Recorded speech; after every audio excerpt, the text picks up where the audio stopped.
Good morning, everyone. Welcome to UNSRAF International Conference on Medical and Health Science 2022. We are currently in the COVID-19 pandemic, but we can still see each other in this room by using Zoom meeting, so we can do our conference today.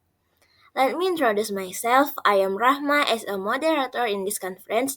Today we are going to talk about the development of COVID-19, especially for children.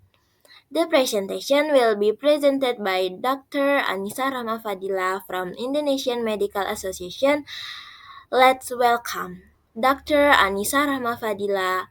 Time is yours. Thank you so much, Miss Rahma, and hello, good morning, everyone. I am Anissa Rahma Fadila from Indonesian Medical Association. Big thanks for ANSRAF International Conference on Medical and Health Science 2022 for giving me a chance to present the medical journal in front of you all. On this occasion, I will discuss about medical journal with the title From SARS to COVID-19, What We Have Learned About Children Infected with COVID-19 by Meng Yao Zhu, Xiao Li Shi, Yong Gang Peng, Meng Junwu, Xiao Zideng, Yingwu, Li Jingxiong, Li Hongxiang in International Journal of Infectious Disease. Before we start the main topic, we are going to talk the abstract. Abstract consists of background or introduction, aim, method, result, and conclusion.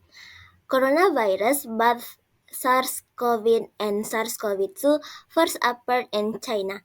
They have certain biological, epidemiological, and pathological similarities. The aim of this journal is to find out more about SARS and COVID-19. For method, draw upon the lessons learned from SARS in terms of epidemiology, clinical characteristic, and pathogenesis. Result by comparing these two diseases, it found that COVID-19 has quicker and wider transmission and higher morbidity and mortality. For conclusion, based on this early observation, as pediatrician, this review forward some talks on children's COVID-19 and give some recommendation to contain the disease. Let's talk about the introduction of research background about COVID-19. A cluster of patients presented with pneumonia caused by an unknown pathogen that was linked to the seafood wholesale market in Wuhan, China in December 2019. It was named Severe Acute Respiratory Syndrome Coronavirus 2 or SARS-CoV-2 by the Coronavirus Study Group CSG of the International Committee on Taxonomy of Viruses, and the disease caused by the virus was named Coronavirus Disease 2019 or COVID-19 by the World Health Organization WHO. It contains more than 80,000 confirmed cases and more than 4,000 deaths had been reported within a matter of 4 months in China by 25 April 2020. First, 1% down 2 people and 3 people. This disease quickly spread as a new virus. The biological characteristic, epidemiology, pathogenicity, and immunity of SARS-CoV-2 have not been illustrated, and specific drugs and vaccines are still being investigated. Children as a special group show different clinical features when compared with adults. Regarding this as separate, both SARS and COVID-19 can be transmitted through droplets and contact. The most common symptoms of these two diseases were fever and cough, and the majority of children had a good prognosis. Children with COVID-19 exhibited less fever and were more asymptomatic.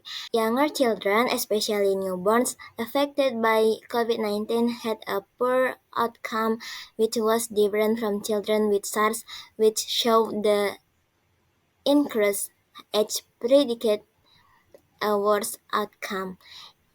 In general, both of these two diseases have the following characteristics. First, normal or decreased peripheral white blood cells. Second, decreased lymphocytes. Third, mild abnormal liver function and myocardial enzymes. However, children infected with COVID-19 have shown higher CRP, which is different from children with SARS. How about the treatment? Many children infected with SARS were treated with hormones too, but recent report has suggested that the available clinical evidence does not support the use of corticosteroids to treat patients infected with COVID-19. Therefore, wide use of hormones in children infected with COVID-19 remains skeptical.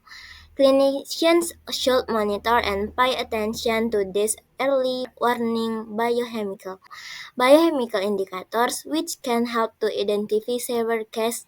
They are CD4 plus and CD8 plus T cells, high LDH, and a higher percentage of neutrophils. Why do children infected with COVID-19 have mild clinical symptoms? First, children have a variety of memory T cells specific to the virus from frequent exposure to a variety of viruses in childhood. Vaccination helps the body to form protective immune responses. Third, children's immune system are still developing and recent studies found that anxiety, depression, and stress are common in young people during the COVID-19 pandemic. And further research is required to study the mental health of young children infected with COVID-19. Conclusion: discussing about children SARS and COVID-19 from epidemiological to clinical characteristics, there are limited data on children with COVID-19. There is an urgent need to define the clinical characteristic and severity of the disease, especially in those countries that lack pediatric patient data. At present, China has made initial progress in containing the spread of COVID-19, but many countries are still suffering from the disease. This is the end of my presentation. Sorry if there are any mistakes, either intentionally or not. I really apologize. Thank you for your attention. Good morning.